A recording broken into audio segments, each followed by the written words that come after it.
li ñu la toppee woon ndax am nga ci droit. non je laisse la justice sur son cours. bis bu ñu ma condamné damay dem tëddi parce que damay yaakaar ni lu ñu ma condamné damay génnaat encore te leneen lu ma ciy def yi tamit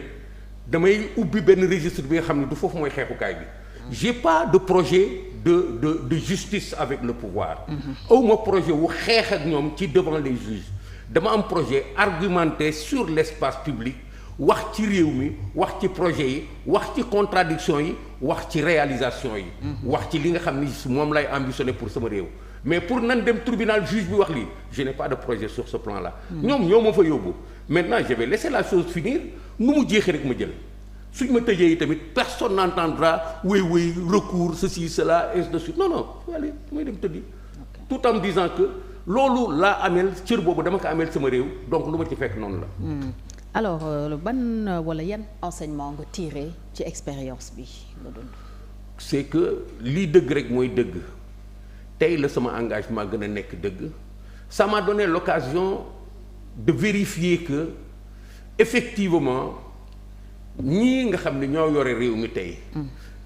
pour le moment pour li nga xam ne moom laa gisagum lii la ñu am fexe ba jot ci réew mi amuñu nu ñu teg ci loxo askan wi kenn warul taxaw di leen seetaan ci noonu voilà l'enseignement que je tire de là. Donc nous devons raffermir notre engagement à être une opposition véritable, une opposition critique, une opposition d'offres alternatives,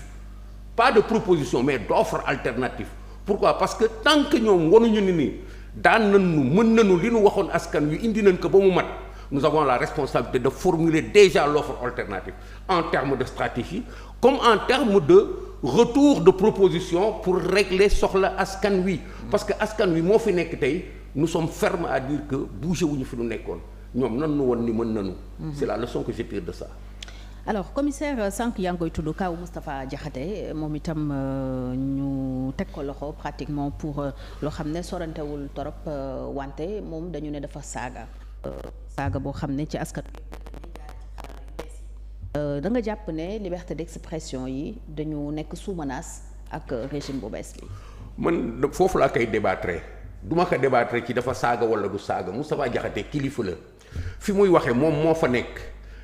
su ma respecté sama bopp rek dama ko war a respecté ci li nga xam ne mooy génn ci gémmiñam du ma ko sax jéem dégluwaat naan dafa lan la wax ainsi de suite non kilifa la ci réew mi. te réew mi dafa bokk ci ñi nga xam ne suñuy consulter nit ñi pour mu dox wala bu ñàkk dox normalement dafa bokk ci ñun ti war a ñun war a këfin c'est le problème c'est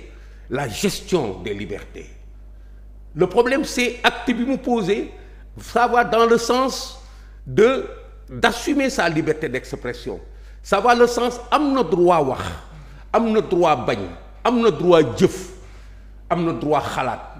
loolu laay considérer que def na ko parce que la riposte qu'on lui a apportée fi ñu ko attaqué falaa nekkoon man démb ci ni non ñun Sénégal ci Sénégal bi ma xam amu fi ku war a mën a taxaw daal di ni fii sénégalais man da ngeen di taxaw fi ma taxaw lu ma bugg mooy ngeen noppi bu fi kenn wax li ngeen di xalaat ci réew mi bu leen ko wax man maa yore réew mi kenn du wax man maay wax ku wax ma dal ci kawam mais nous n'avons pas le droit de faiblir là et sans le clamer wut jàmbaar c'est ce que nous disons sans le clamer c'est ce que Moustapha Diakhaté a fait il a assumé son droit à l'expression il a assumé son droit à une opinion il est entré dans le débat fi ñu ko laajee nag fa la tontoo ci dara loolu moo tontu ci dara je crois que en toute lucidité ñi nga xam ne ñoom lañu jàkkaar loolu waroon nañ ko mën a jëlee neneen pourquoi parce que wax commencé wu fi tey bugguma dugg ci yooyu argument ay comparaison parce que ce n'est pas raison mais wax commencé wu fi tey lu nekk am na fi wax ji dafa continuer encore après bi ñu ko jàppee ba pare wax ji dafa continuer encore te dara setu ci du côté où comment dirais-je encore se situent les gens qui nous interdisent wax ji dafa continuer te dara setu ci même conséquence su jàpp bi ñu ko jàpp boo gisee commentaire u ñenn ñi tu te dis dans quel pays nous sommes est-ce que Sénégal la ñu nekk ba tey donc ñun dañuy replier rek rester dans le domaine de la préservation de nos droits nous allons les préserver et nous allons nous positionner à dire à ces gens fi ngeen bëggul ñu wax fa mooy lan ngeen ameel askan wi comment vous êtes venu au pouvoir ici pourquoi vous êtes venu le peuple sénégalais n'est pas fou comment vous avez fait pour capturer sa confiance qu'est-ce que ça a donné comme résultat aujourd'hui? Vous avez des responsabilités plus à servir le peuple qu'à vous attaquer à des gens qui ne font que jouer le rôle d'opposants. Alors commissaire aux côtés maintenant des libertés am na tam surtout des défenseurs des droits humains yuy wax la responsabilité des leaders d'opinion parce que ku mel ni Alassane Seck considéré na ni du ku nekk rek loolu la neex nga wax ko ci penc mi loolu tam est-ce que buñ ci tenir compte xëy na du ñu gën a. dama bañ dugg si yooyu loolu xam nga débat boobu dafa nekk débat bi nga xam waroon nañ ko wax démb dañu yuuxu ba sonn. entre 2021 et 2023. entre 2021 et 2020 dañu yuuxu ba sonn pour am ku ñu jàppale ñu ñuy saaga ndey di ñu dóor di ñu xas di xas suñu njaboot di ñu wax lu bon lu nekk ci Sénégal di ñëw ba suñu biir kër waxuma opinion bi rek di ñëw ba suñu biir kër di ñu menacer di ñëw di photo suñu kër di filmer suñu kër ku nekk si ñun daj nga loolu man ak sama moroom ak lépp am na ku fi ñëw léegi de génn nga taal na oto bi dem na di ñu xoqatal di wax ci ñun. Mais à ce moment-là, où étaient tous ces gens-là que nous interpellions ku ci nekk jaar naa ci sa tur wax la ni yow mii jógal wax lii ëpp na ci am réew qu'il ne nous fasse pas la leçon aujourd'hui. Moi je dis que xam naa ñi nekk ci opinion bi maa ngi lire ku mel ni ñam si dinañ ci dellu siwaat ci benn commentaire bu mu def moom du sénégalais camerounais la mu ni moom de bi muy jàppale Sonko ak Diomaye nekk opposant ci ñu nekk opposant lu nekk les partisans du pouvoir d'alors ont réagi te mësuñu ko saaga mais lu ko jaaxal bi mu nekkee en désaccord ak ñoom ba léegi inbox dañuy tudd ay cëru ay waajuram di ko envoyer ay message te moom nee na loolu xamu ko africain la xamul loolu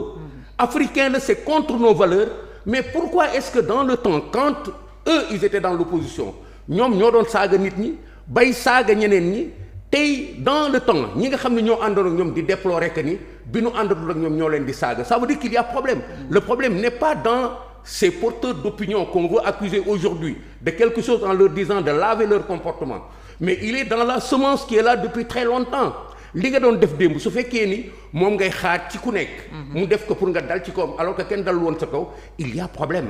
Moi je considère que celui qui a eu cette opinion-là n'a pas bien analysé le propos ou les propos qui sont actuellement versés par l'opposition dans le débat public. Il n'y a pas d'injure. Il n'y a rien qui motive qu'on s'attaque aux gens.